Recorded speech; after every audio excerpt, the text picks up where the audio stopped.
钱啊，瑶瑶喜欢这条裙子。好，走。多少钱？女士，这条裙子今天特价899，小朋友都很喜欢的。包起来吧。微信到账899元。欢迎下次光临。看着人模人样，居然给女儿买这种东西，简直就是变态。你在说我？揣着明白装糊涂，居然给自己女儿买这种碎花裙，你不是变态，谁是变态？你有病吧？立马给我道歉，否则我就投诉你。敢买这种碎花裙，还有脸让我给你道歉，简直是做梦！你凭什么骂我？变态！敢做还不敢让人说了？站住！我做什么了？我给我女儿买条裙子，怎么就变态了？你放手，不然我报警了！行啊，报警，那就让警察过来评评理。爸爸，西西，发生什么事了？老公，我在他这里给女儿买了条裙子，他莫名其妙的骂我变态。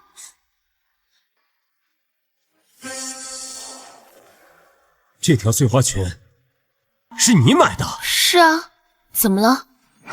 林希，你还是人吗？你就是个畜生！你就是个畜生！你疯了？这是瑶瑶自己选的，我只是买条裙子，你发什么火啊？这是能给瑶瑶穿的东西吗？不哭不哭，你到底怎么了？林希，我真是看错你了，你简直不配当瑶瑶的母亲。林希，我们离婚吧，我不会让瑶瑶有你这么恶毒的母亲。走啊！瑶瑶，陈翔，死变态，活该！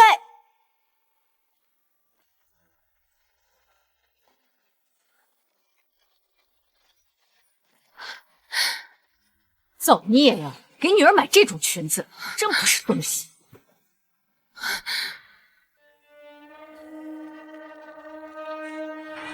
请开门。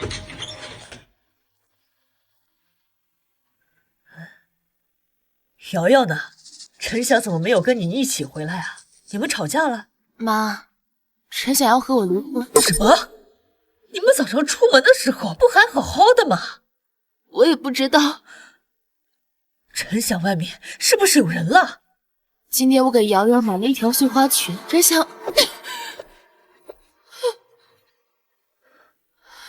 妈，你打我！怎么能生出你这种畜生？你爸要是知道你干了这种事，能从坟里爬出来骂你。那条碎花裙有什么好？你非要害自己的女儿？那只是一条普通的裙子，我给你看。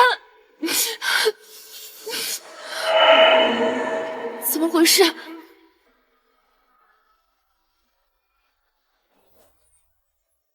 怎么回事？我明明拍了照的，还要付款截图，怎么不见了？还在强词夺理！陈想要和你离婚都是轻的，我要是陈香，我就给你送进监狱。你这种人不配为人母。陈想，那条裙子，林希，我是来跟你离婚的，协议我已经准备好了。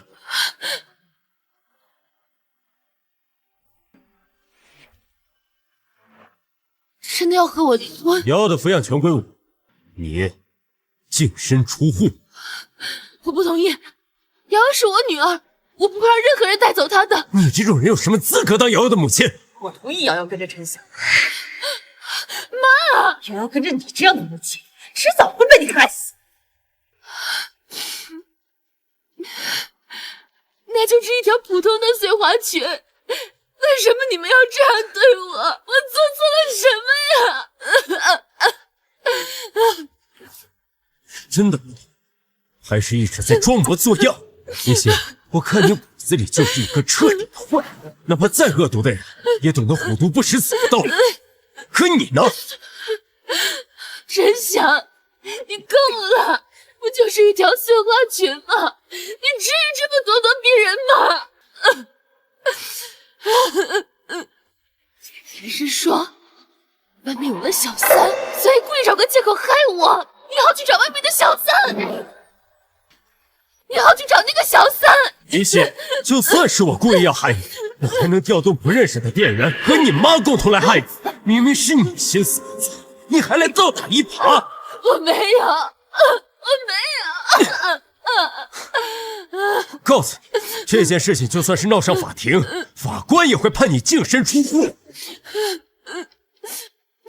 妈，那条裙子到底怎么了？为什么连你也这样对我？妈，你说是这样的事情就该去死，你要不死，又要迟早被你给逼死。林夕，我劝你趁早把离婚协议签了，否则会向法院起诉。小陈，等等我，跟你一起走。啊！我就当没生过你这样的女儿。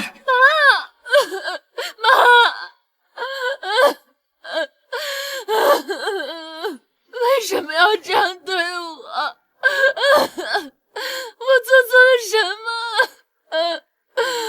林夕，你怎么了？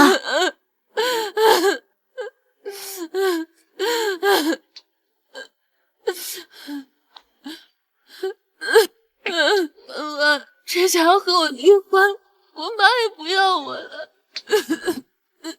为什么呀？你们感情不是很好吗？他为什么要跟你离婚？我也不知道。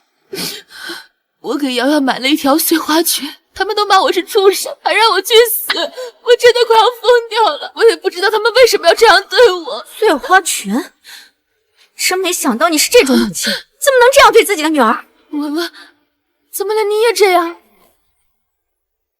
真没想到你是这种人，林夕，我们绝交吧。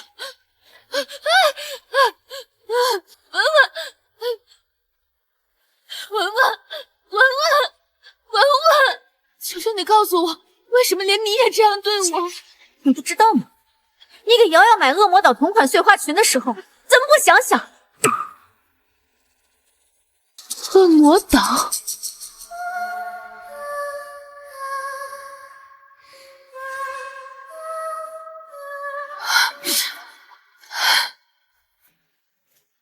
真见了亲戚这样，能干出这种事儿，真是看不出来呀！什么人？简直就是畜生！臭不要脸！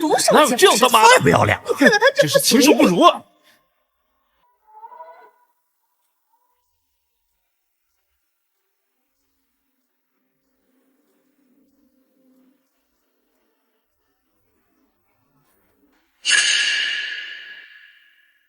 小张，这是怎么回事？林夕，你离我远点儿！你怎么能给女儿买那种裙子啊？你心里到底在想什么呀？我不知道那是禁忌，我不是故意的。你们听我解释。你们听我解释。怎么回事？王姐，你快来看啊！给女儿买碎花裙的林夕来了。林夕，你的事情已经严重影响了公司形象，同事们都反映受到了惊吓。公司决定立刻解除和你的劳动合同，你现在就收拾东西走。对，开除他！开除他！开除开除他！开除他！滚蛋！开除他！开除他！滚蛋！滚蛋！滚啊！开除他！开除他！开除他！不要跟这种人我是做同事！冤枉的，滚开！我可以解释的。解释？全公司都知道你给女儿买恶魔岛碎花裙的事情，你还有什么好解释的？赶紧走，别让我叫保安。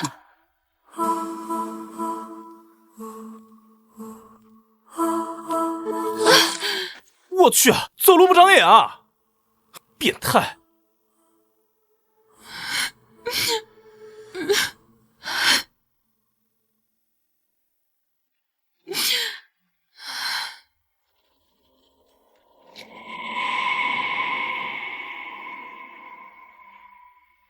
变态！变态！变态！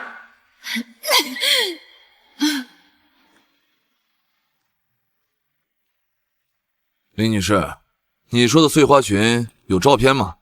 或者实物？照片消失了，实物被陈晓拿走了。我有证据，你们可以去童装店查监控。童装店的监控刚好在那天坏了，但根据店员李娜的描述，你的精神不是很稳定啊。我的精神状态很正常，求你们帮帮我。林女士，你说的这个情况太匪夷所思了，就好像他们都被催眠过一样。如果他们真的是被禁了，或者被某种药物控制，那这件事情的性质非常恶劣，我们需要立即上报。很有可能是这样。我只是给我女儿买了条碎花裙。林女士，你刚刚说什么？我说，我只是给我女儿买了条碎花裙。我们现在有理由怀疑你有虐待儿童的倾向，请你立刻带我们去你家，我们要见你的女儿进行检查。什么？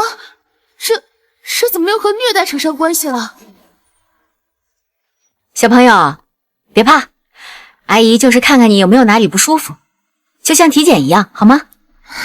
嗯。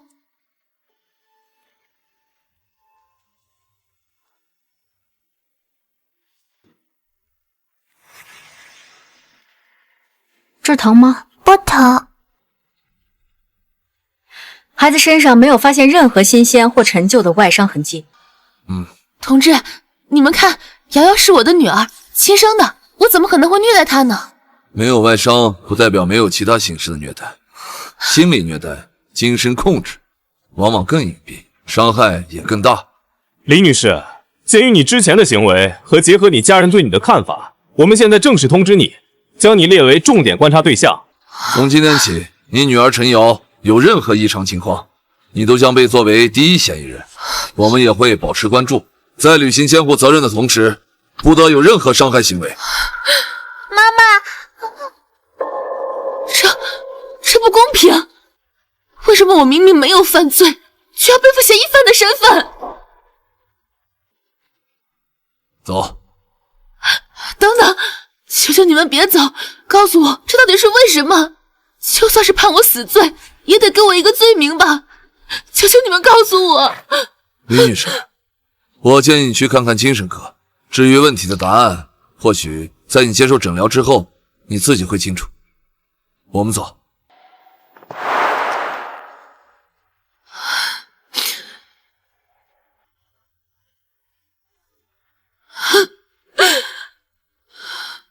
难道真的是我的精神出了问题？林女士，能具体说说你遇到的问题吗？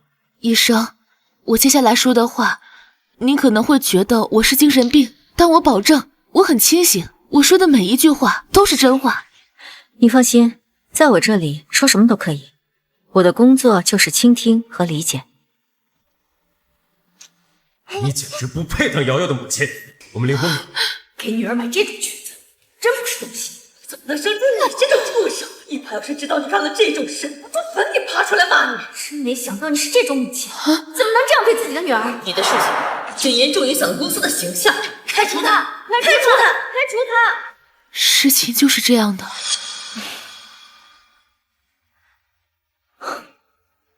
那你能把这条裙子画下来吗？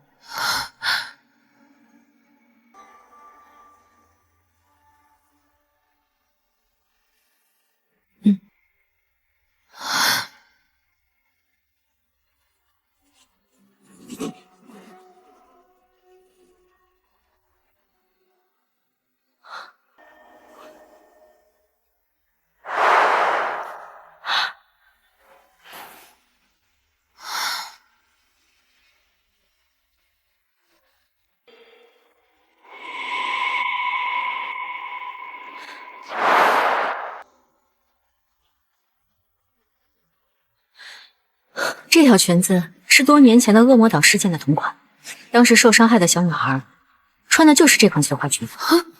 但这件事很快被压下去了，但是很多人都知道是禁忌。我根本不知道这件事，那条裙子是因为瑶瑶喜欢，店员推荐我才买的，我真的不知道。你手机里是不是关于这条裙子的所有信息都不翼而飞了？所以你知道是为什么，对吗？答案其实很简单，就是因为你买了这条裙子。医生，你是在耍我吧？这就是唯一的正确答案。可我想不明白。哎，总有一天也会明白的。你为什么不能直接告诉我，或者说，我下一步该怎么做？你先回去休息吧，有时间去看看电影院里的新片，放松放松。难道答案在电影里？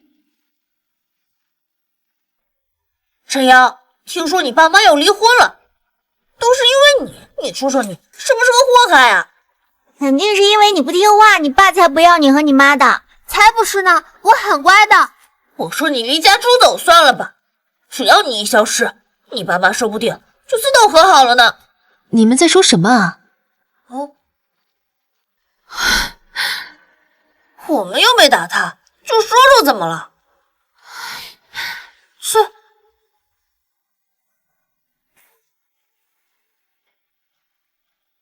小朋友们，你们见过这条裙子吗？沈瑶，对不起，我不知道你妈妈是那种坏蛋。为什么所有人看到裙子都是这个反应？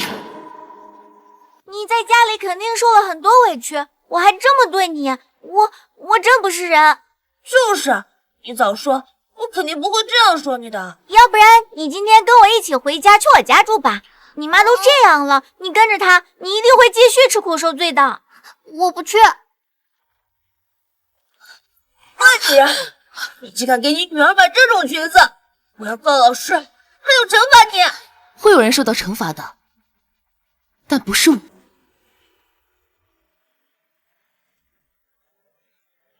谁让你来接瑶瑶的？赶紧滚！瑶瑶是我女儿，我过来看看怎么了。还有脸说是你女儿？你配当妈妈？姥姥，我要跟妈妈走。瑶瑶乖，她不是你妈，走去姥姥家啊，姥姥给你做好吃的。妈妈，你要干什么？要让瑶瑶跟你这种毫无人性的妈生活在一起，我还不如直接死了算了。陈翔，以前哪怕我做错一件小事，你都会和我说清楚，从来不会像现在这样。那你承认你做错了？我做错什么了？你没错，你会给瑶瑶买那种碎花裙。我买的时候根本就不知道那条裙子有不好的寓意。知不知道你心里清楚。记住，明天去民政局把离婚手续办了。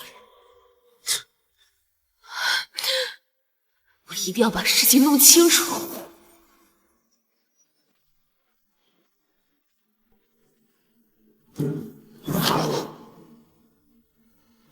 一切的源头都是从这里开始的。突破口显然在这里，但是芯片，芯片，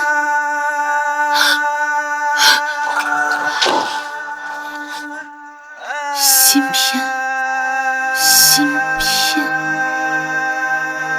芯片，芯片。您收好，欢迎下次光临。我给瑶瑶买了一条碎花裙，恶魔岛。妈，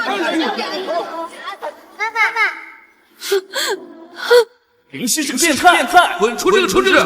不配当妈。我不是，我没有。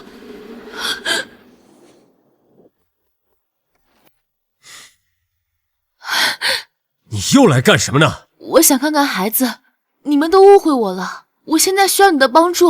误会？你以为我们是3岁小孩吗？一句误会就能解释清楚？真的，我当时是想买另外一条裙子，是瑶瑶自己喜欢，还有店员推荐，我才买的这条碎花裙。我真不知道这条碎花裙有这样的含义。够了，你永远都这样，永远都不承认自己的问题，永远都有借口。为什么所有人都知道，而你却不知道？那店员刀架你脖子上逼你付款了吗？我真的没想到。没想到的事情多了，你走吧。让我见一见瑶瑶。瑶瑶不会见你的。我就看她一眼，我保证不说话，让我见见她。她现在情绪好不容易稳定了，你来了她又该哭了。你走吧，别再来了。让我见见她。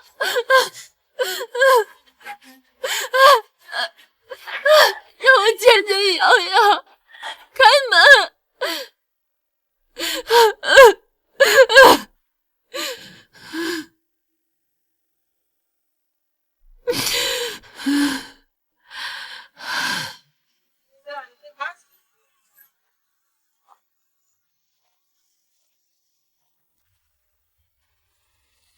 一切都是从他手里买完碎花裙开始的，他一定有问题。欢迎光临，你想挑几岁孩子穿的？看看这边都是新到的款式。你为什么要让我买那条碎花裙？什么碎花裙啊？我每天卖这么多衣服，谁会记得你啊？装糊涂呢？就在前几天，你卖给我一条特价899的碎花裙，忘了？想退货啊？我可告诉你啊，咱家的衣服那可都是不退不换的。我没有想退货。那你就想再买一件喽？咱家的衣服啊，还都是单款单件，去别地儿看看吧。我问你，你明知道那条裙子有问题，为什么还要让我买？有什么问题？是破了个洞，还是掉颜色了？你知道我是什么意思吗？我不知道，我只知道你是上这儿来闹事儿的。拜托，去精神科看看你脑子吧。神经病！你敢打我！一切都是因你而起，今天你必须给我解释清楚。你给我放手！放手！来人呐！有人闹事儿！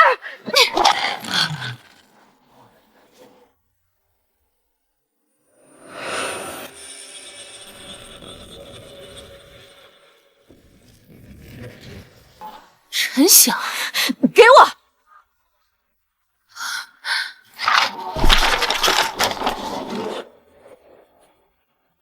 还说不是你害我，还说不是你害的我，你和陈晓早就搞在了一起，对不对？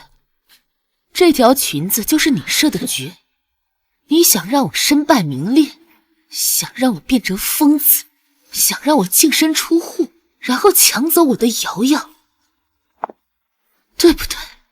你血口喷人！我跟陈晓只是普通朋友关系。普通朋友，搂搂抱抱的普通朋友，怀孕12周的普通朋友，你猜我信吗？那孩子不是陈晓的，那是我男朋友的。男朋友？你当我是3岁小孩呢？你要真有男朋友的话，为什么要把陈晓的照片随身带着？那是毕业的时候照的，我们从小在一起长大，关系好留个念想怎么了？犯法吗？毕业照？那这张呢？那是几年前我们聚会拍的。同学聚会？你俩单独拍合照，还放在钱包里随身带着？不是，你管得着吗？我照片里放谁你管得着吗？你算老几啊？管天管地管我照片里放谁？你敢说你不喜欢陈晓？大家都是女人，你就别装了。今天你必须跟我说清楚到底是怎么回事。你老公要和你离婚，你妈骂你，全世界骂你，那是因为你自己变态。我就是一卖衣服的，我能操控你们家脑子不成？就是你，从你这里买完那条裙子之后，一切都变了。你怎么不说你从出生就变了呢？哎，你是不是脑子有病啊？求求你了，去看看心理医生行吗？你今天要是不跟我说清楚，我是不会让你走的。你干什么你？你给我放开！哎呀！你推我，我肚子里的孩子！我没有推你！救命啊！有人要杀我！他就是个疯子！你到底要干什么？我求求你，放过我吧，放过我肚子里的孩子。那件碎花裙，我不应该买给你。原来你从一开始就算好了。对不起，我跟陈晓只是普通朋友。同志，你们可来了！这个人冲进来就推我，还打我。我肚子里有孩子，差一点就……林女士，又是你，怎么哪儿都有你？我上次不是跟你说了，让你别来闹事吗？同志，我没有打他，是他自己摔倒的。店里有监控，你们可以查的。哎呦，这里面什么情况？哎呦，你说这叫什么事儿啊？你看，你看看，李女士，监控显示他没有碰你，你这是报假警。我当时太害怕了，是我自己没有站稳。孕妇嘛，本来就容易腿软的。那你来这干什么？又买裙子？同志，我生活的一切变数开端都是从他这里买完裙子开始的。我今天过来就是想问清楚，到底是不是他在害我？李女士，我们以前跟你说了，你这样做是不对的。你给你女儿买那种裙子，家里人跟你决裂，那是人之常情。现在你又跑到人家店里来闹，你是嫌事儿不够大吗？我是冤枉的。你自己做的事儿心里没数啊？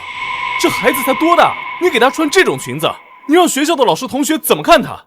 你这是在害他。不是的，不是的，哪怕裙子是有问题，也是他卖给我的，他肯定知道是怎么回事。这种裙子我没有卖180条，20-30条也总有了吧？怎么别人都没事，就你有事儿？也不看看是不是自己的原因。李女士，你再这样继续闹下去，我们就要把你带走了。我有证据，证明是李娜在害我。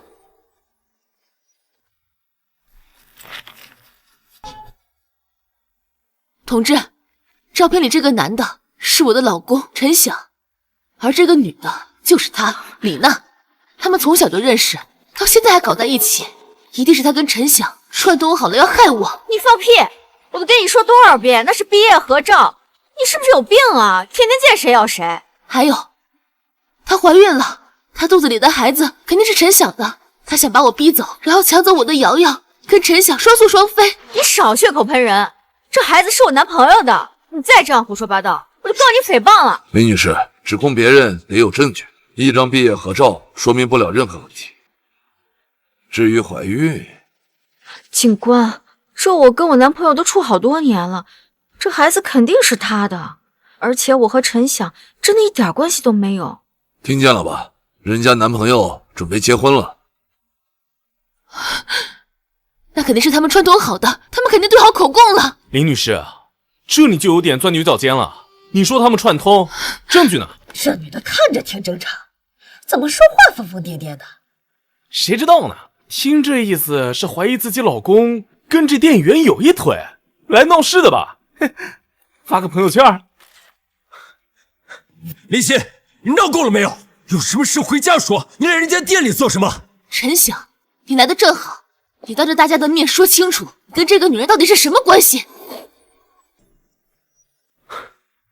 娜娜是我老家一个院里，从小认识，但我们只是普通朋友。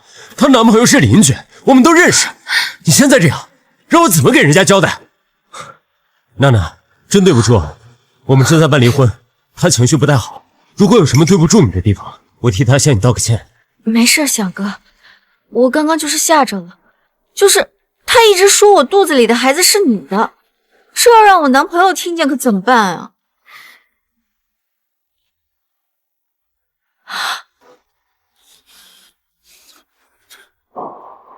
老公，陈晓，这他妈到底怎么回事？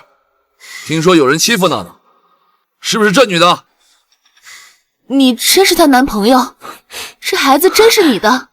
废话，不是我的难道是你的？你他妈谁呀？神经病吧你啊！行了，都别吵了。林女士，你看清楚了吧？人家男朋友来了，你这根本就是凭空诬造。如果他们两个真追究起来，够你喝一壶的。林女士，我早都跟你说了，有问题得从自己身上找原因。你给女儿买那种裙子，你老公跟你闹离婚，那是人之常情。现在你又跑到人家店里来闹，还说店员跟你老公有一腿，你这不是把矛盾越闹越大吗？我没有凭空捏造，我是有依据的。从我买了这条裙子以后，一切都变了，这绝对不是巧合，是他们在裙子上动了手脚，这是诅咒。诅咒？林女士，这是21世纪，说话得讲证据。证据？直觉？我的直觉就是证据。同志，你把他们抓回去审问，一切就会真相大白的。林女士，如果你再继续无理取闹，那我们就按照扰乱公共秩序把你带进所里冷静冷静了。丞相，你赶紧把这个疯女人带走，别让她在这恶心我们。你看看把娜娜都吓成什么样了。林夕，你听到没有？你还嫌不够丢人吗？我丢人？丞相，是你早就想跟我离婚了，你早就嫌弃我了，所以借着这条裙子，让所有人都觉得我是变态畜生，然后顺理成章的拿走瑶瑶的抚养权，是不是？你到现在了还这么想？你能不能别总把问题往别人身上推？你就不能想想，一条碎花裙为什么会让所有人都认为是你的问题？你什么意思？我的意思是，问题不在裙子上，而在你身上，明白吗，疯子？我没有疯，我只是想讨个公道。这条裙子就是在这里买的，然后所有人都……林夕，我们好好把离婚手续办完，你放过别人，也放过自己，行吗？是你，一切都是你的阴谋，是你想害我。你总是这样，永远不会从你自己身上找原因。我从他手里买下那条碎花裙之后，一切都变了，这绝对不是巧合。同志，你看他是不是有病？该去看心理医生啊。林女士，我建议你去专业机构做个心理评估。为什么你们所有人都不相信这不是一条普通的裙子？我只是在不知情的情况下买下了它，然后你们所有人都觉得是我要害瑶瑶，这不是阴谋是什么？这不是诅咒是什么？你到现在还在纠缠那条裙子，我最后再问你，你给瑶瑶买那条裙子的时候，你到底在想什么？我有办法证明是李娜在害我。哦，你敢不敢做个实验？你敢不敢做个实验？随地找个路人，从他手里买一条同样的碎花裙，然后让路人去问其他人，是我给女儿买的，好看吗？如果对方也像骂我一样骂她变态，那就证明问题出现在裙子上，是李娜对裙子动了手脚。你有病吧？你被骂关我什么事儿啊？你敢不敢？行，那我让你死心。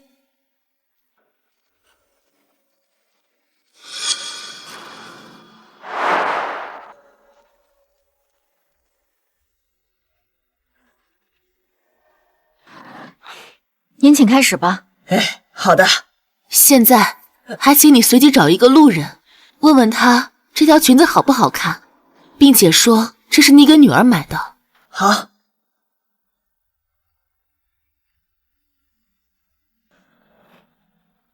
哎，出来了！哎，出来了！姑娘，这个裙子是我刚给我女儿买的，你看漂亮吗？挺好看的呀。不对，你要说这是我给我女儿买的。姑娘，这个裙子是我刚给我女儿买的，你看漂亮吗？挺好看的呀。这是我给我女儿买的。变态！我还以为是多高明的实验呢。这人怎么这样？这是人怎么这样？为什么会这样？就是啊，他肯定有病。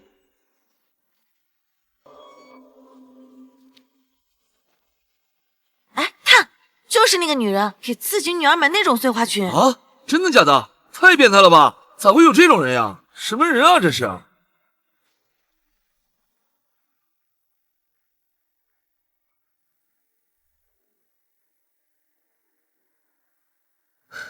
我还以为是多高明的实验呢。这人怎么这样？这是人怎么这样？会给女儿买这种东西？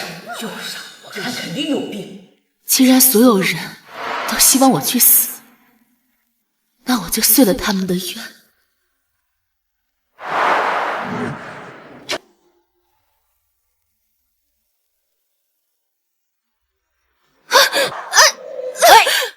哎呀，你为什么要救我？你死我这儿多晦气啊！哎呦，我这老妖，多大点事儿啊，这要死要活的。哎呀，你知道碎花裙吗？知道恶魔岛事件吗？我现在就是众矢之的。什么岛？没听说过。姑娘，你是不是被人骗了？我跟你说，现在骗子可多了，你看科技发展多厉害。喂，爸，我这就回去了，你们先吃，不用等我。什么芯片？电影院里的芯片。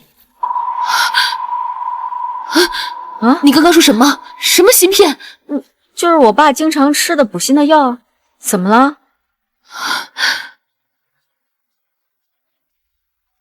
抱歉啊，我刚刚听错了。你的药啊，就在抽屉里，等我回去给你找。先不说了啊。你真的没事吗？你放心回家吧，我不会再选短见了。那我就下班了啊。别想不开，多大点事儿啊！人活着就有希望啊。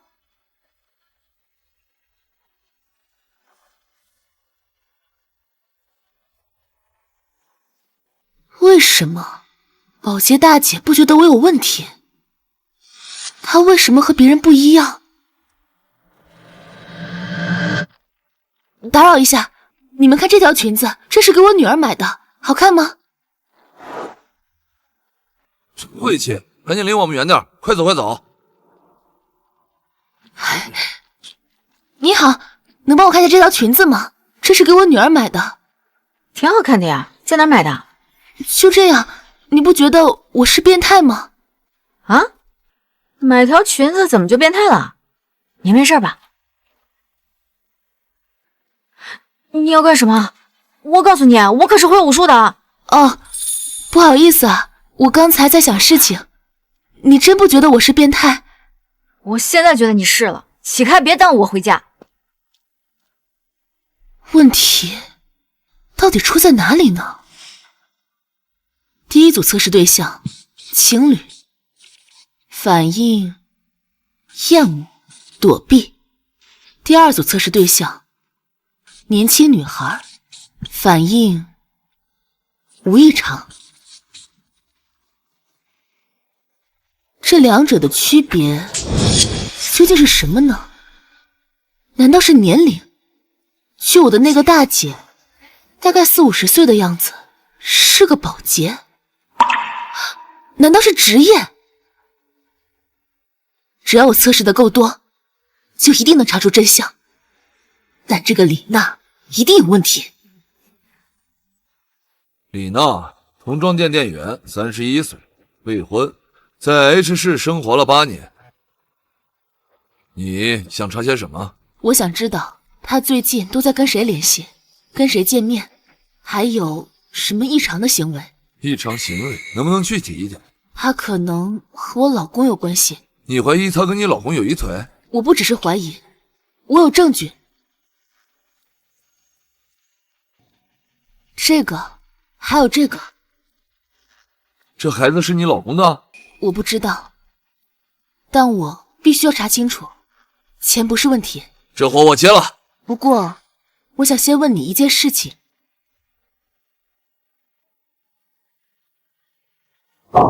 这是我给我女儿买的碎花裙，你觉得好看吗？每个人的审美是不一样的，我只能说一般般。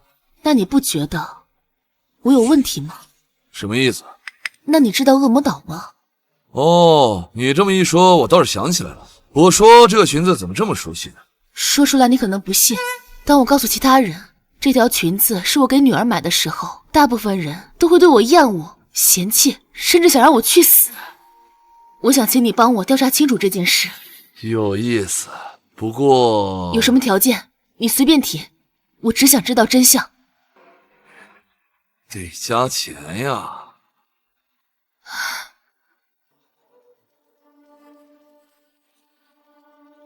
这张卡里有20万，事成之后我会给你30万的尾款。痛快，那就请李女士等我好消息。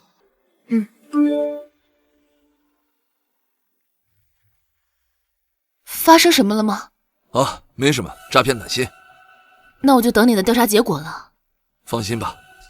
到底是李娜还是另有其人呢？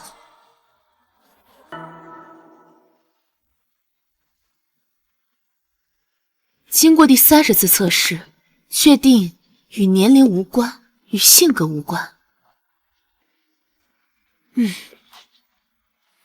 是她，那个说裙子好看的女孩。你好。你好，我们认识吗？你还记得我吗？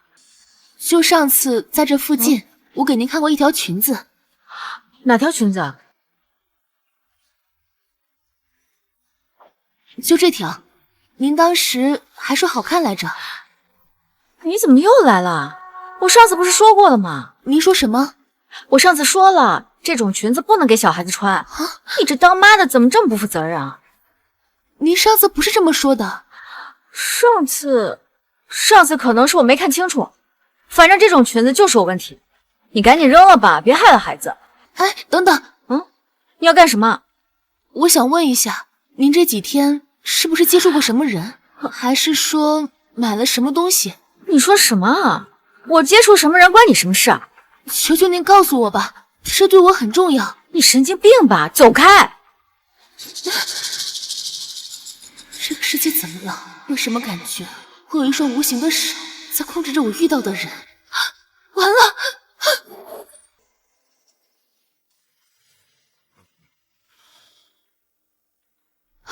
老郑，这条裙子是我给我女儿买的，好看吗？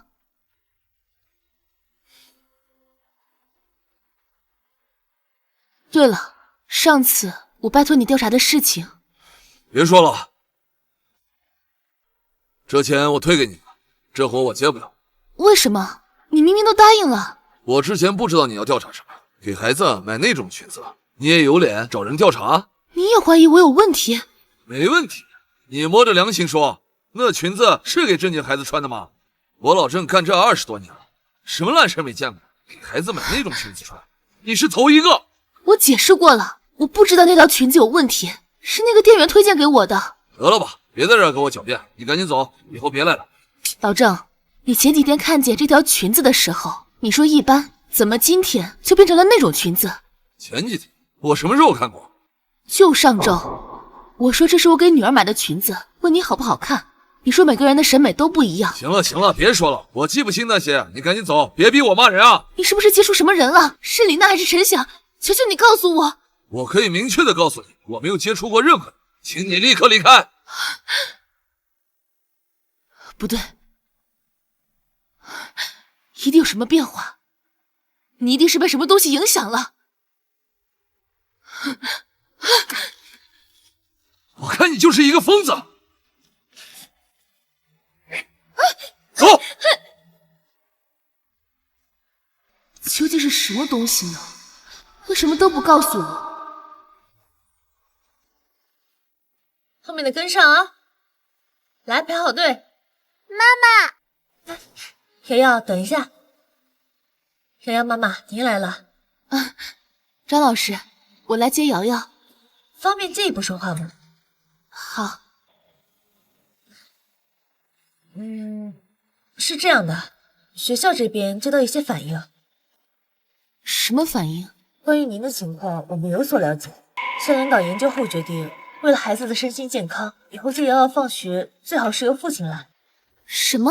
以后接瑶瑶最好是父亲来。我是她妈妈。我理解，但校领导的意思是这样的，你也知道，现在关于您的说法，在学校家长群里传得很厉害，有家长反映说让孩子跟您接触，他们不太放心。不放心？我来接我自己女儿，他们有什么不放心的？瑶瑶妈妈，您别让我为难，我就是传个话。妈妈。瑶瑶，妈妈今天有事，让爸爸来接你，好不好？可是我想跟妈妈走。明天妈妈一定来。瑶瑶，走了。妈妈再见。就是那个给自己闺女买那种裙子的。真的假的？看着挺正常一个人。谁知道呢？人不可貌相。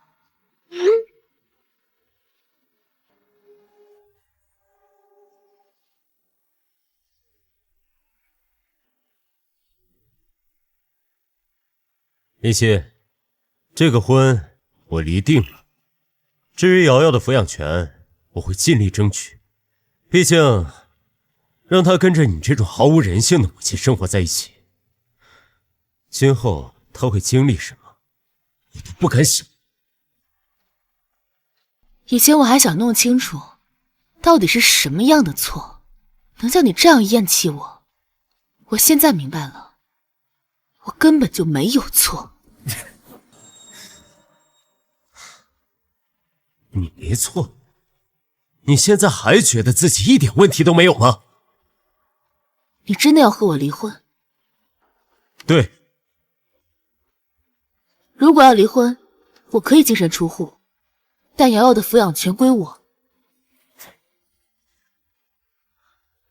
别做。你要是不让出瑶瑶的抚养权，那我就和你打官司。好啊，我很期待。王主任，这次我来是想问一下关于瑶瑶抚养权的问题。你女儿的事儿啊，我知道。我听说您在帮着陈晓那边。不是帮着谁，我们就为了工作，是为居民服务，为未成年人着想。你什么意思？林夕，你和陈晓的事儿啊，我们都了解。说句不好听的，你为自己孩子买那种裙子，这事儿搁谁身上都要说道说的。我不知道那件裙子有问题。知道不知道，我们不管，我们只看结果。结果是你买了裙子，让大家觉得你有问题。那都是误会。误会不误会的，你跟我说没用。现在的情况是，陈晓那边已经在走程序了，要争抚养权。我们居委会啊，只是配合调查。配合什么调查？就是了解一下情况，看看孩子啊跟着你生活有没有风险。风险？我养了他6年，能有什么风险？那谁知道？这事儿啊，藏得深。是谁？到底是谁在传这些话？林夕啊，你别激动，我们也是接到反应才了解情况的。你要是觉得委屈啊，你找说闲话的人。是谁？这我不能说。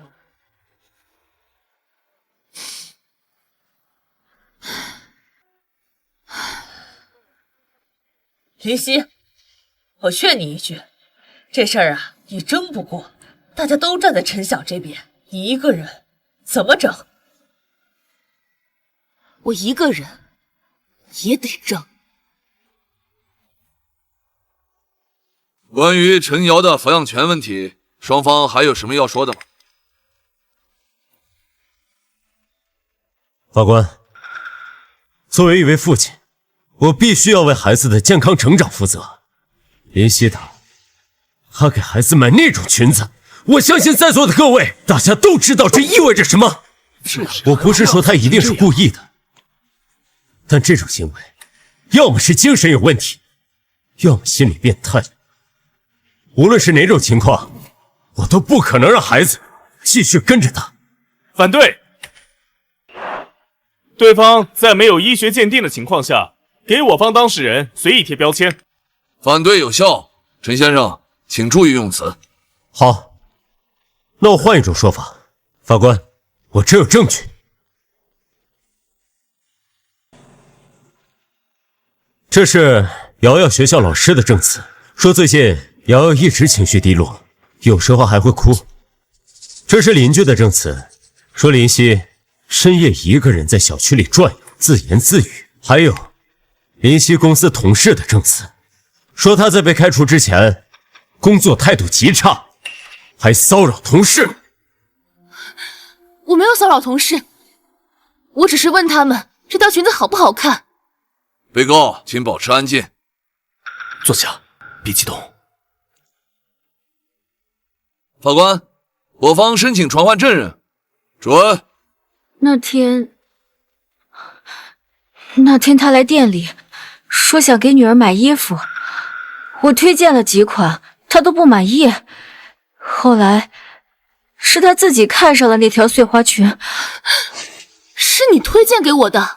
你说特价899。我没有，是你自己选的，我只是帮你取了下来。李女士，你确定店里有监控吗？监控坏了，正好那天在维修。这么巧？就是这么巧，我也没办法。李女士，据我所知，你在网上看到那条裙子的照片后，曾经发过一条朋友圈，说这种裙子怎么还有人买给孩子穿，对吗？对，我发过。所以你也认为那条裙子有问题？当然有问题，那条裙子是恶魔岛事件里那些女孩穿的，上网一查，大家都知道。李女士，您是被告的母亲对吗？对。关于那条裙子的事，您怎么看？气得我扇了他一巴掌。哎呦，还挺仗义的这个。我养了他30年，从没有动过他一根手指头。可那天，当小希提到那个碎花裙，我真是没忍住。我是真希望没有生过他，我都不知道他怎么会变成这样。这件事我是没有办法原谅他，他没有资格做母亲。所以您认为孩子应该跟着谁？只要不是跟着我女儿，跟谁我都赞同。妈，那是我女儿，那是我身上掉下来的一块肉，我也是你身上掉下来的一块肉，你为什么要这么说？请被告控制情绪。我们认识7、8年了，从大学就住在一个宿舍。他结婚，我是伴娘；瑶瑶出生，我是第一个去看的。我一直以为他是个好人。那现在呢？那天他提起碎花裙，我脑子里嗡了一下。为什么？因为那条碎花裙是恶魔岛事件里那些被献祭的女孩穿的同款。那些女孩最小的才5岁，最大的也才12、13岁。她们被……我没想到她是这么恶毒的母亲，居然给小孩穿那种碎花裙。我当场就跟她绝交了。现在呢？你还这么认为吗？如果她真的不知道，那她太可怜了。如果她知道，我宁愿没她这个朋友。法官，各位陪审员，本案的核心不是一条裙子，而是一个母亲对孩子的责任感。出于林夕女士给女儿买碎花裙的行为，就证实她不再适合继续抚养陈瑶。毕竟孩子需要的是一个正常的、健康的成长环境。恰好我方当事人陈先生具备这个能力，也有这个意愿，请法庭支持原告的诉求。法官，我的当事人确实买了这条裙子，他也承认，但他不知道这条裙子的含义。她只是一位普通的妈妈，她想给女儿买一条女儿喜欢的裙子，这有错吗？这件事情发生后，她的丈夫要离婚，她的母亲骂她去死，她的闺蜜和她绝交，她的同事把她赶出公司，全网都在骂她是畜生。可她做错了什么？如果这样都要被剥夺抚养权的话，那不是每位母亲买错一件东西都要失去自己的孩子啊？被告，你有什么要说的吗？我就想问一句，你们就没有买错过东西吗？就因为我买错了一条裙子，我就不是人，我就不能当妈妈了吗？瑶瑶是我生的，我养的，她第一次笑，第一次翻身，第一次喊妈妈，我都记得。她生病了，我整夜睡不着觉，她难过，我比她更难过。我是她妈妈，我永远都是她妈妈。你可以恨我，可以骂我，但你不能把她从我身边抢走，你不能。休庭半小时之后宣布判决。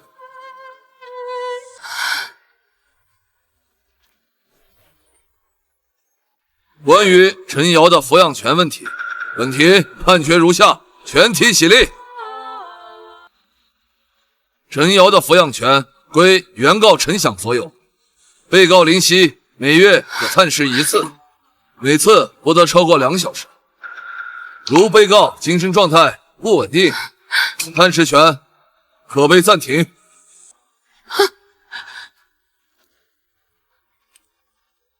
关于财产分割，法官，关于财产分割，我方当事人自愿放弃所有共同财产，只求保留探视权。放弃所有财产？我不要钱，我只要瑶瑶。被告，你确定吗？你要放弃的是你们婚后共同积累的所有财产，包括房产、存款、投资。我确定。好吧，既然双方自愿，本庭予以认可。被告林夕净身出户，每月保留2次探视权。退庭。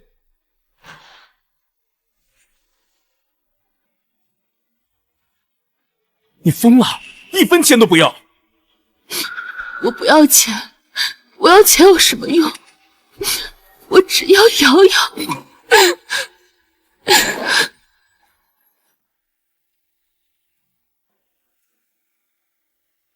今天电影院新片上映了，我们去看一看。走吧。有时间去看看电影院里的新片。芯片？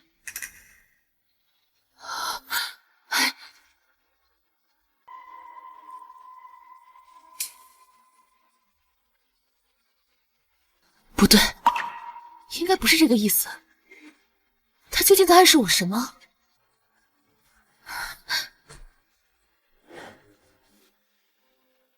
你来了，医生，我想明白了，你让我看的不是电影，对不对？李女士，你最近这是怎么了？医生，我没有时间闲聊，这到底是怎么回事？你究竟想让我看什么？李女士，我跟你说过，你自己的问题需要你自己去寻找答案，我只能给你一些让你放松的建议。那你为什么提示我看芯片？看电影确实是一种很好的放松方式，它能让你暂时忘却烦恼，沉浸在别人的故事里。你明知道我说的不是这个。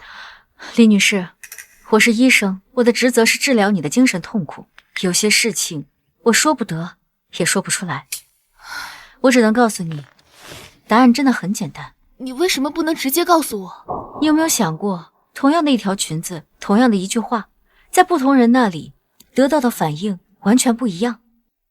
我想过，但是我想不出来。那就继续想，答案不在我这里，在你遇到的那些人身上，在他们身上，有什么东西是一样的，有什么东西是不一样的。林女士，请离开吧。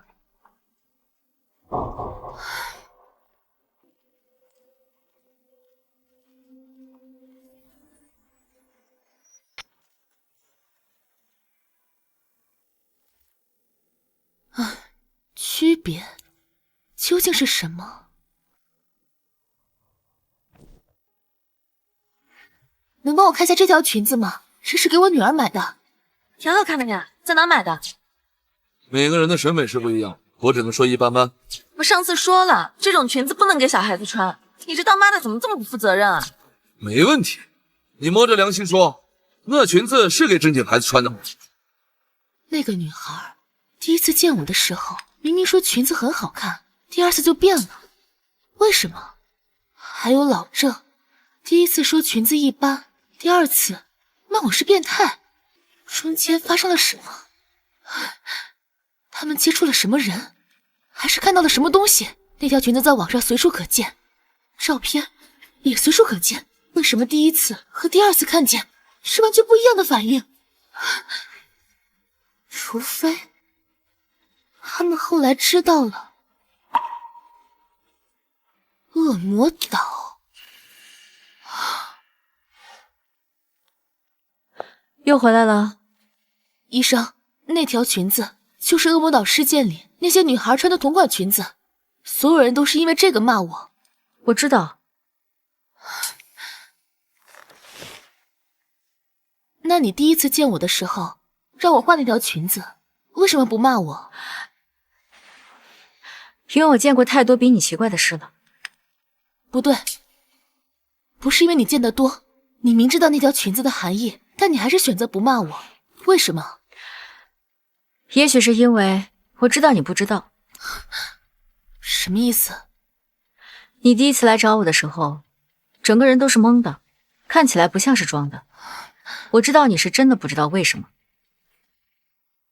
所以骂我的那些人，他们不知道我不知道。你觉得呢？那些人看到那条裙子就想起恶魔岛，觉得我是故意的。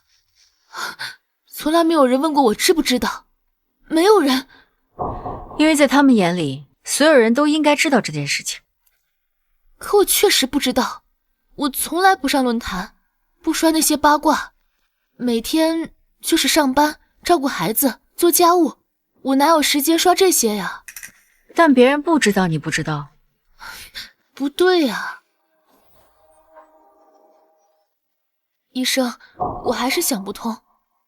老郑就是那个私家侦探，他第一次明明没有骂我，还说裙子一般，可过了几天，他就完全变了一个人似的，还把我从家里面轰了出来。你确定他们第一次不知道？我确定，老郑当时的态度挺正常的，还说每个人的审美不一样。可第二次他看到这条裙子就炸了，还说这条裙子是给正经孩子穿的吗？那中间发生了什么？我不知道，所以我来问问你，你有没有想过，也许不是人变了，而是信息变了。信息？第一次看，他们看到的只是一条裙子；第二次，他们看到的是恶魔岛同款。恶魔岛同款？你想想，老郑第一次见你的时候，他知道恶魔岛事件吗？他应该不知道吧？他当时没有任何反应。那后来呢？后来他知道了。谁告诉他的？我没有告诉他，我一个字也没有说。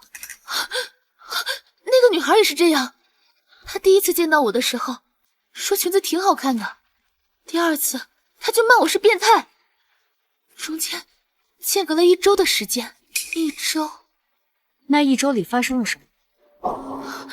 她刷到了恶魔岛的新闻，肯定是这样的，现在到处都是在传那条新闻，热搜、视频号、公众号，铺天盖地的都是这些消息。那老郑呢？中间间隔了3天。3天？3天时间也够了吧？所以，问题出在哪里？我的手机，为什么关于这条裙子的所有消息都消失了？你知道是怎么回事吗？林女士，这边请。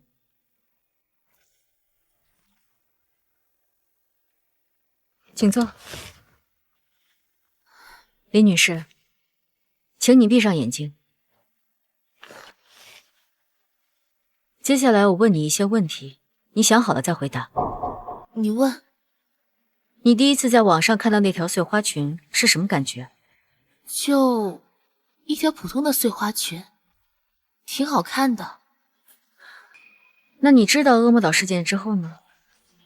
想想那些女孩，再想想那条裙子。不一样了，我看到那条裙子，脑海里就会冒出那些画面。所以，你明白了吗？明白什么？那条裙子本身没有变，变的是看到她的那些人脑子里的东西。什么东西？你知道为什么我不直接告诉你答案吗？为什么？因为有些东西，即便是我说了，你也不相信。但是只有你自己真正找到它，才会真的懂它。那我该怎么去查呢？接下来，你可以继续问你想问的问题。问什么？老郑和那个女孩到底是怎么知道恶魔岛事件的？途径是什么？时间点是什么？触发机制又是什么？我问过老郑了，他没有接触任何人。他们都说的是通过人，那非人的途径呢？现在这个时代，信息传播的途径不仅仅是靠人。难道是手机？还是……你说的对也不对。你要明白一个问题，现在不是所有的人都看手机的。你的母亲，你女儿的同学，他们当时有看手机吗？那到底是什么东西在传递这些消息呢？那就需要你自己去调查了。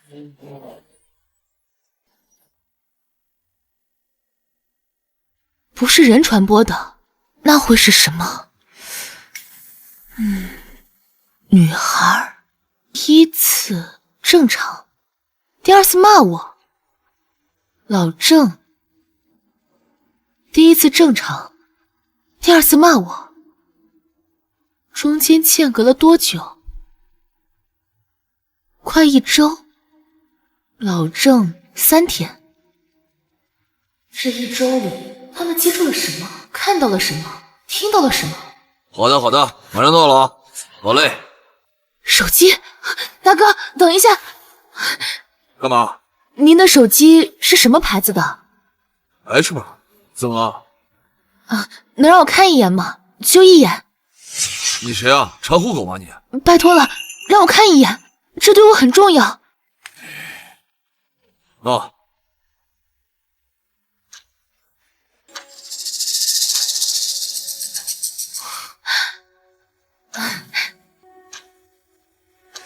这手机你是什么时候买的？我上个月才换的。哎呀，你到底想干嘛？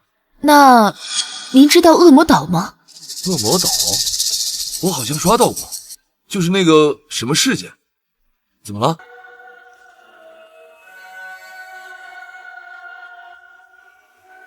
您看这条裙子，这是我给我女儿买的，好看吗？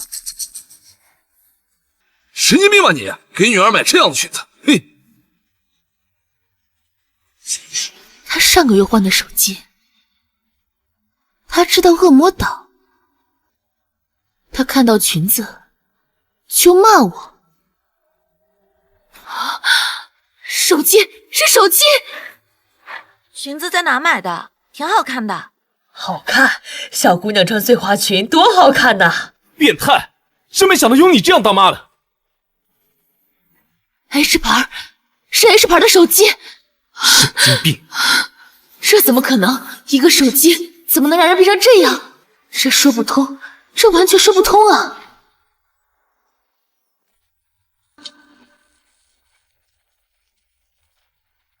又来了，医生，我找到了。找到什么？区别，那些人的区别。您看，这些所有骂我的人，他们都有个共同的特点，就是他们都用 H 牌的手机，而那些不骂我的人，要么就是用别的牌子，要么就根本就没有用智能设备。那你得出了什么结论？是 H 牌的产品有问题，他们能让人……可他们怎么能让人这样？我又没说裙子是 H 牌生产的，我只是说给女儿买的，这怎么出发？你觉得呢？我不知道，所以我来问你。你有没有想过，也许问题不在于设备本身，而在于设备里的东西。设备里的东西 ？APP 吗？还是信息？现在的智能设备最大的功能是什么？接收信息。对，接收信息、推送信息、传播信息。一条信息可以在几秒内传遍全网，一个标签可以在几天内让所有人都记住，一个概念可以在不知不觉中植入到每个人的脑子里。所以，他们不是被设备控制了，而是被信息控制了。你觉得呢？这些信息是从哪儿来的？为什么会针对我？难道是我说的那句话？可这也太扯了吧！到底是谁有这么大的本事？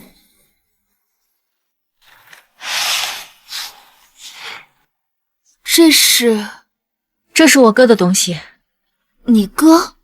对，我亲哥，比我大8岁，是 H 公司的工程师，干了12年。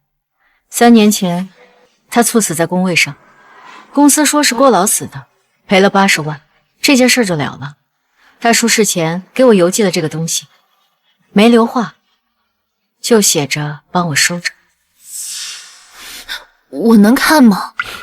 我叫你过来，就是来给你看的。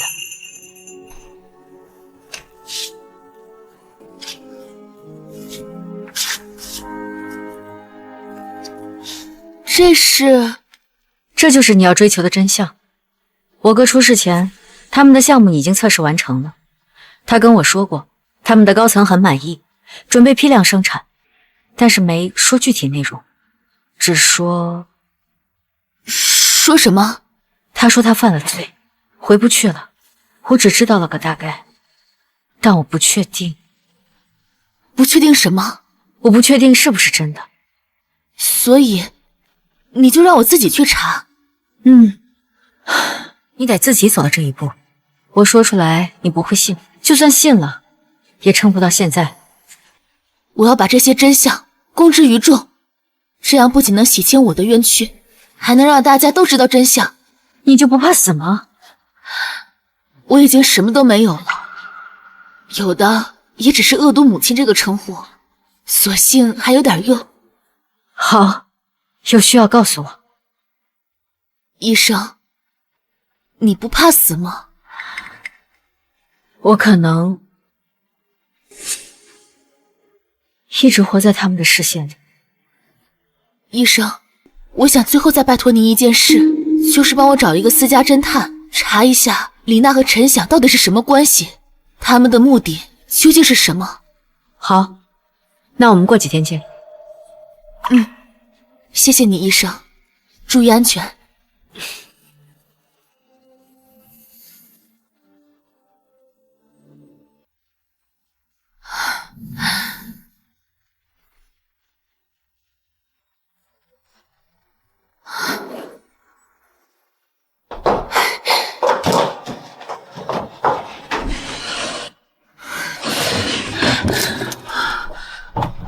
怎么回事？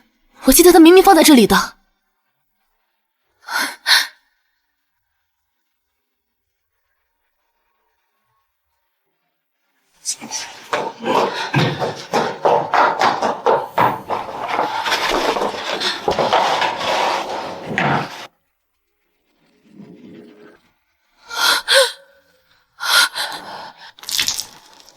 林女士，我建议你去精神科看看。至于问题的答案，或许在你接受诊疗之后，你自己会清楚。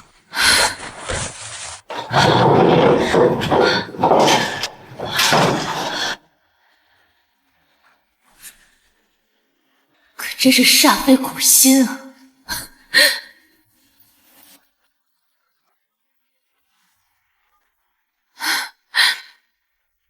喂，你收到了？收到了。我要召开新闻发布会。你想好了？这扇门推开了，你就回不了头了。他们不会放过你的。我还有回头的路吗？从我踏出服装店的那第一步开始，就没有回头路了。现在，我只想往前走。好，需要我做什么？我需要一个场地，还有通知媒体。另外，我想请你当我的证人，站在我身边。行，就当替我哥还点债。谢谢你，医生。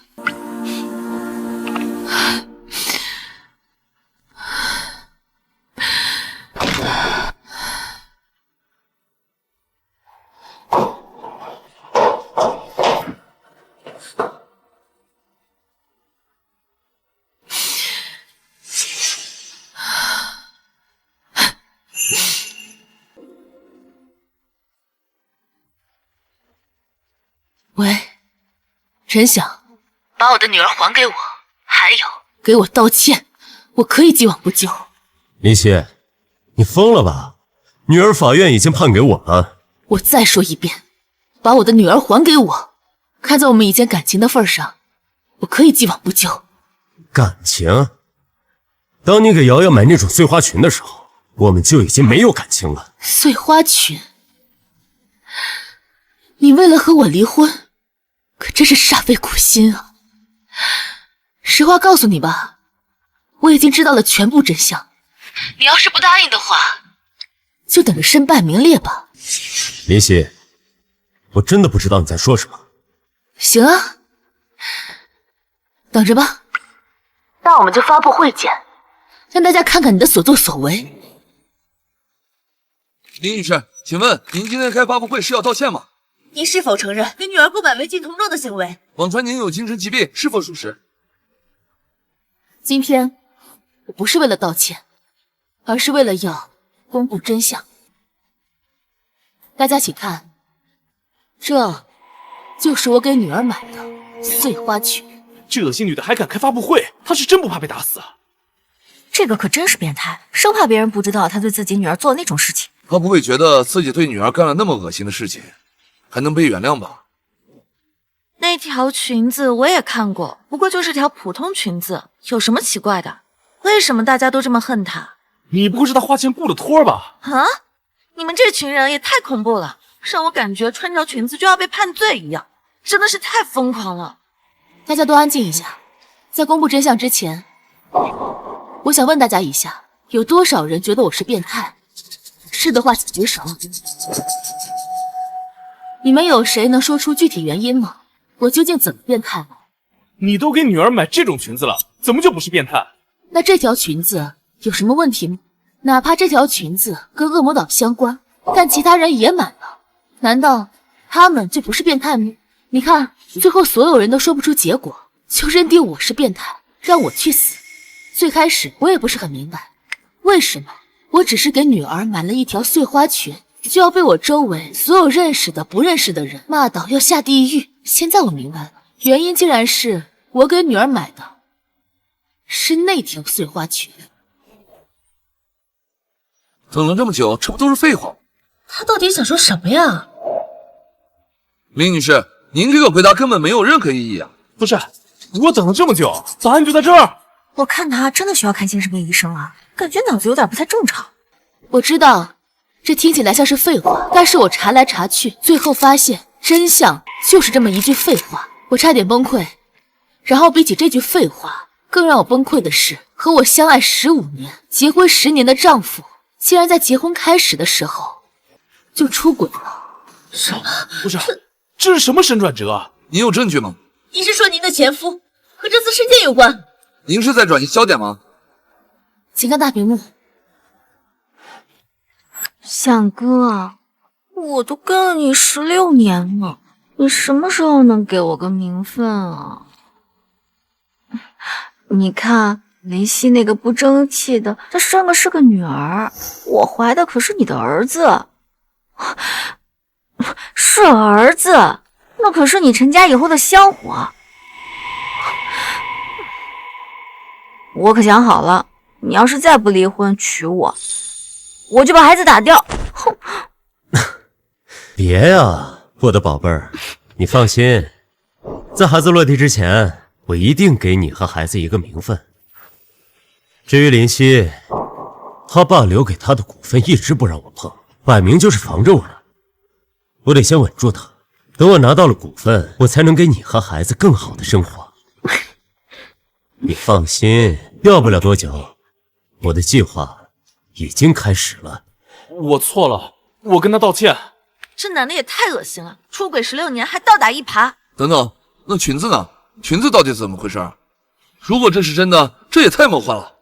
他是怎么做到让所有人都鄙视你、恨你的呢？这对陈晓来说是一件很简单的事情。林夕，你闹够了吗？编故事编得很精彩，可惜这一切都是假的。各位，我才是受害者。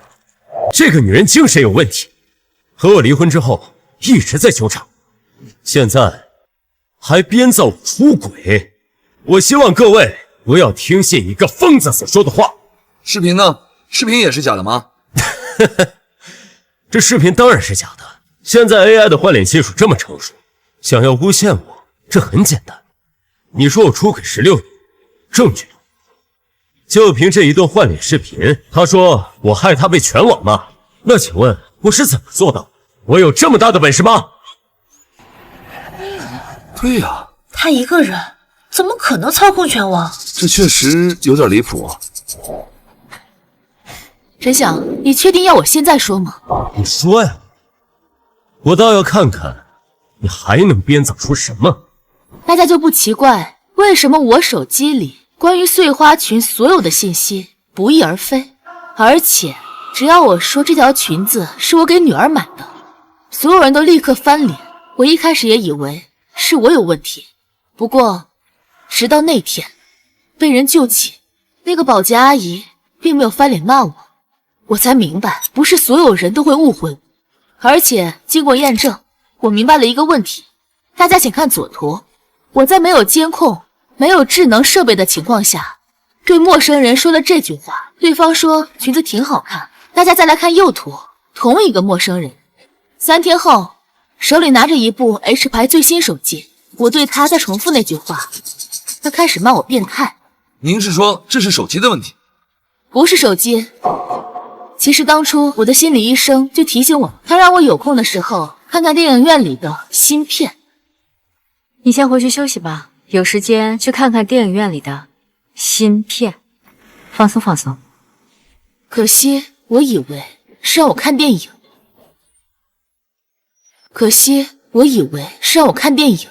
实际是在说芯片，对吗？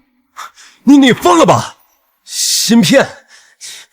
你以为拍科幻片呢？有请下一位证人。各位好，我是林夕的心理医生，也是前 H 工程师的妹妹。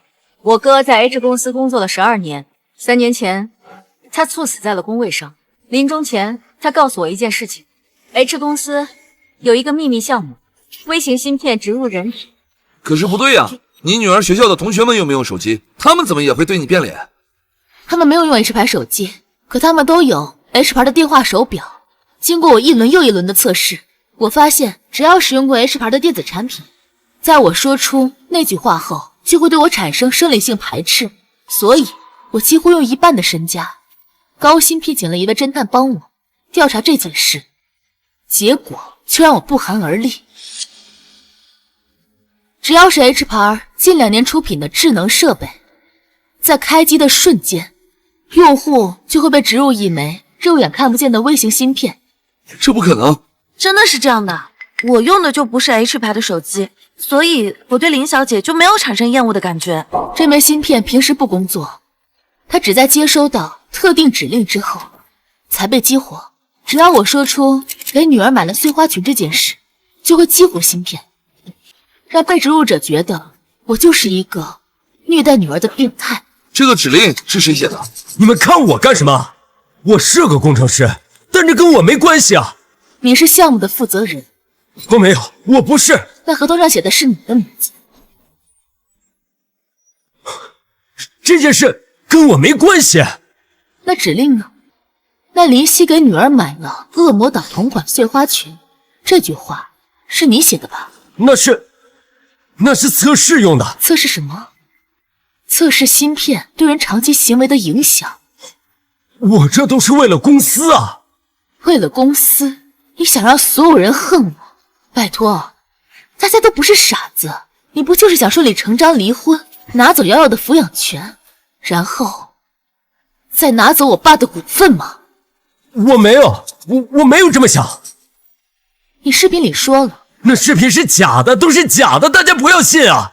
陈先生，您的行为是公司允许的吗？陈先生，您这是在犯罪！试一下你满意了，你把我们都毁了。我毁了16年，我跟了他16年，他都已经答应我了，只要你们离婚，他就娶我。他说再等一下就……他让你等，你就等。我爱他。你爱他，所以帮他害我。这裙子是你卖我的。是他让我卖给你的。他让你卖，你就卖。你知道这条裙子意味着什么吗？我知道。你知道？他说了，只要你被骂就会崩溃，你们就会离婚。然后呢？他娶你，但他和我已经离婚了，他怎么还没娶你呢？李娜，你别听他说的。那你什么时候会娶我？现在不是说这个的时候。我都怀孕3个月了，你不是答应我了吗？只要孩子一落地，你就给我名分。我知道，但眼下怎么了？你不是大家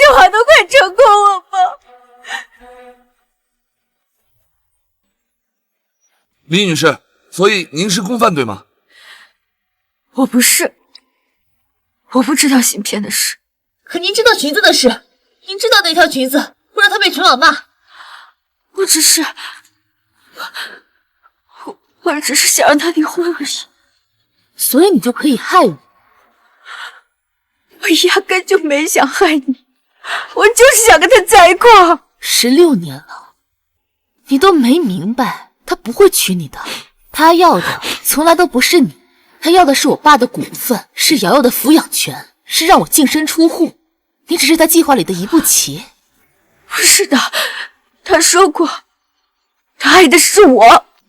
爱你？还是爱股份？他说的是真的吗？李娜，你听我说，拿到股份之后呢？我算什么？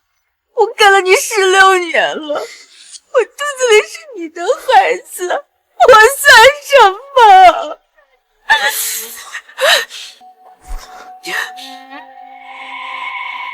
原来你压根就没想娶我，你只是在利用我。我承认，裙子是我卖给他的。我知道，只要他买了那条裙子，他就会被骂，他们就能早点离婚，他就能早点娶我。但是芯片的事儿，我真的不知道。但是他让我卖裙子的时候说过，只要他成为全民公敌，就没有人能站在他那边。所以芯片的事情您并不知情。现在我知道了。妈，你看到了吗？我不是畜生。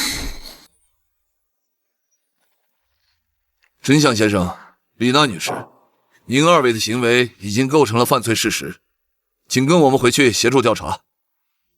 放心吧，我会把我知道的都告诉你的。林夕，丽致公司不会放过你的。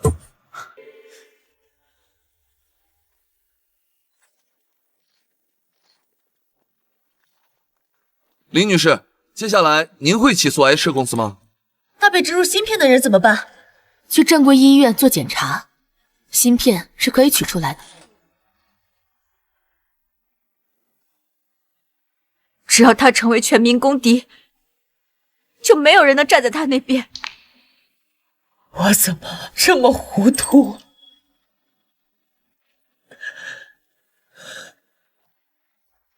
妈，我回来了。小希啊，对不起，不是你的错，妈。可是妈妈抛弃了你，妈妈对不起你。妈，无论发生什么，你都是我妈。妈差点就真的失去你了。陈晓那个畜生，他怎么能这么害我们？都过去了，没事儿。妈，我想吃你包的饺子了。3鲜馅的。嗯，好。来，吃饺子了。耶，终于可以吃饺子了，谢谢姥姥。来，你妈妈最爱吃的3鲜馅的，快尝尝。喂，什么？他想见我最后一面？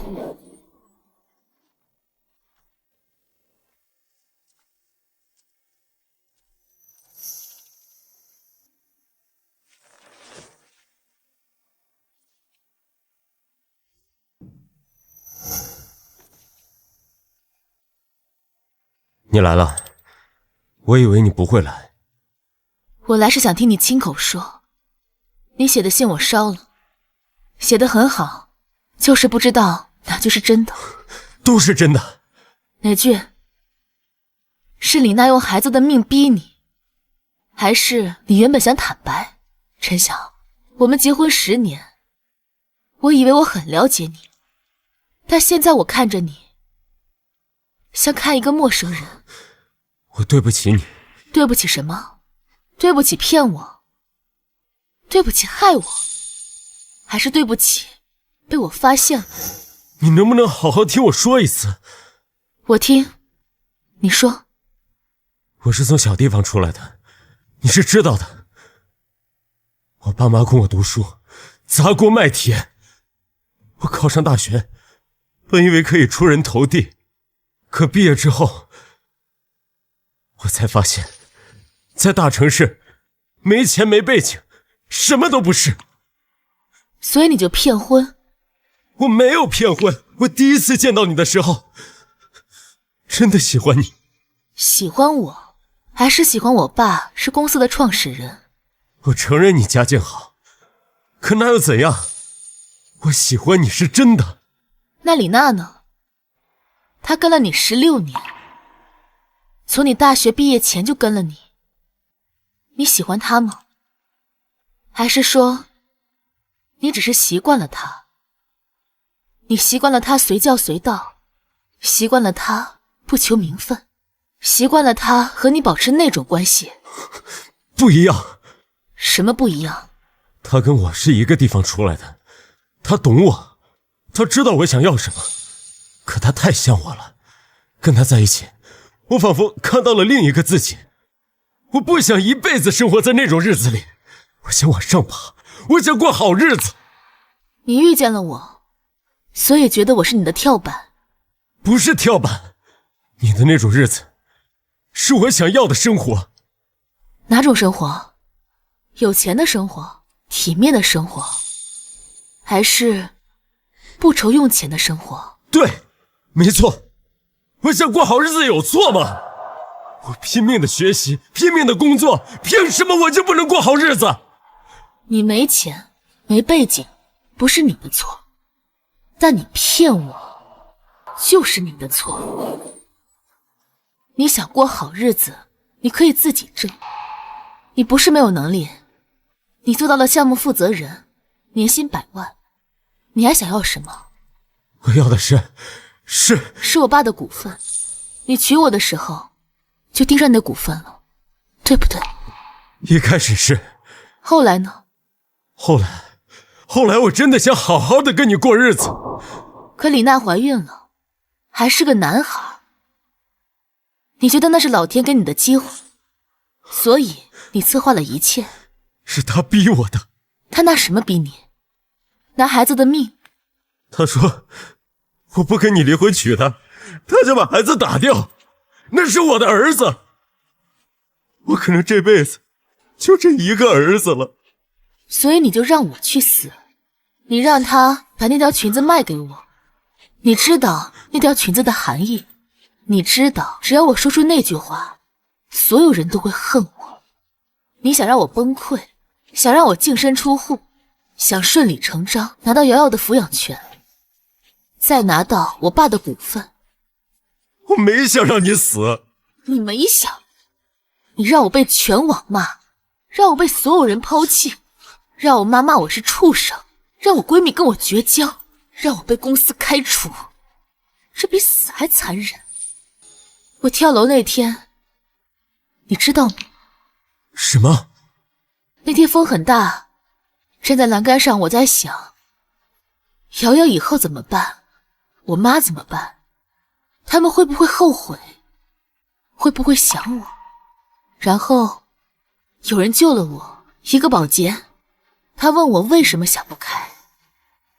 我说我给我女儿买了条裙子。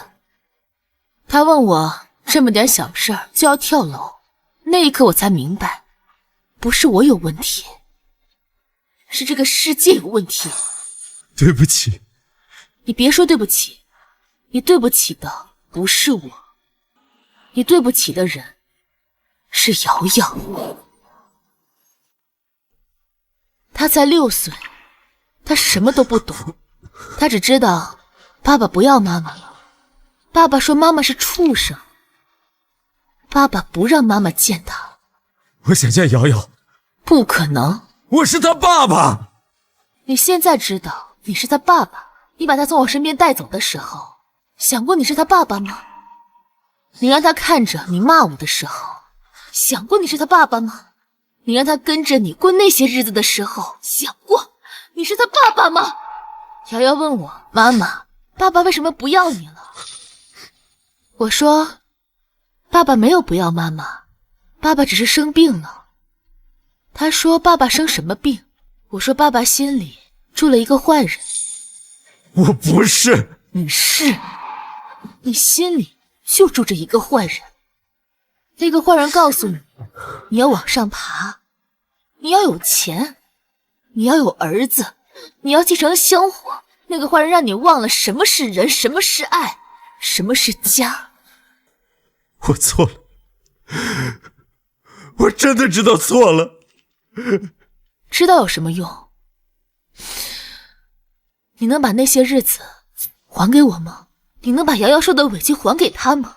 你能把我妈骂我的那些话收回去吗？你不能。那些日子过去了，就是过去了，再也回不来了。我就是想在见你之前，把话跟你说清楚。说清楚什么？我不是一开始就想害你，我是被逼急了。被谁逼急了？李娜，还是你自己？真香！我查过了，你们公司那个芯片项目3年前就开始测试了，你那时候就想好了，对吧？你只是等一个机会。没有，我那个时候没这么想。还没什么？还没发现李娜怀孕，你早就想好了怎么对付我，只是没找到合适的理由。不是的，那个项目是我拿来测试的，我没想用它来害你。那你为什么把指令写成林夕给女儿买了恶魔岛同款碎花裙？测试需要写具体人名吗？测试需要写这么详细的场景吗？你从一开始就是在为我量身定做的。不是的。还要我继续说吗？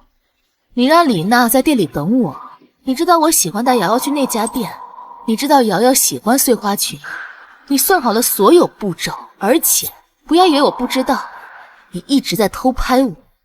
你唯一算错的是，我没疯，我差点疯了，我差点就死了，可我没死，我活下来了。我查清楚了所有的事，你知道为什么吗？为什么？因为瑶瑶，因为我妈，因为所有我爱的和爱我的人，所以我要活着，我要好好的活着，我要让所有人都知道真相，我要让那些害我的人付出代价。你现在做到了。做到了。你恨我吗？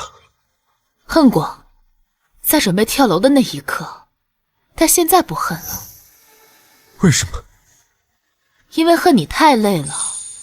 陈翔，你进去以后好好想想吧，想想你这辈子到底想要什么，想想你那些算计最后得到了什么。别走！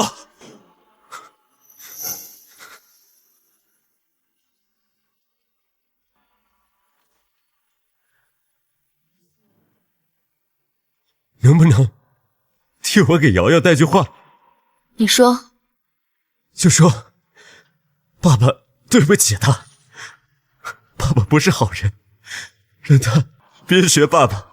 我会告诉他，他爸爸犯错了，但那是大人的事，跟他没关系。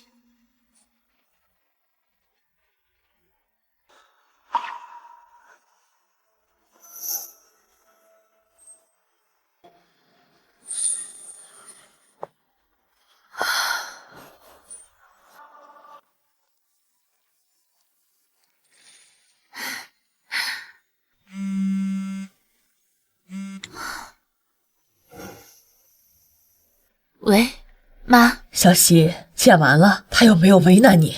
没有，他能怎么为难我呢？隔着玻璃呢。那就好，早点回来，瑶瑶想你了。好，我马上回来。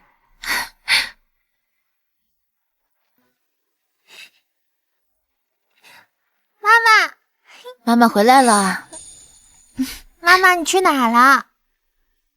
妈妈出去办了点事。什么事儿啊？大人的事儿，不重要的事。回来了，洗手吃饭。好。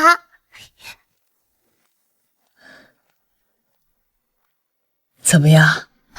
别问了。也是，这种人不值得。妈，咱以后不提他。好，不提。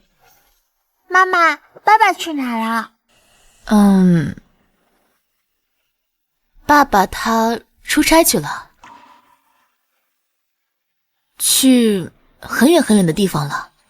什么时候回来呀？可能要很久很久了，不过没关系，妈妈在，姥姥在，我们都会陪着你的。妈妈最好了。来吃饭。来。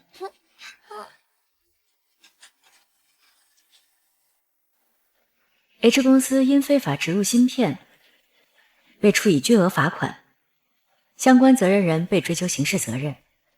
林夕重返工作岗位，被任命为部门主管。瑶瑶在学校表现优异，获得绘画比赛1等奖。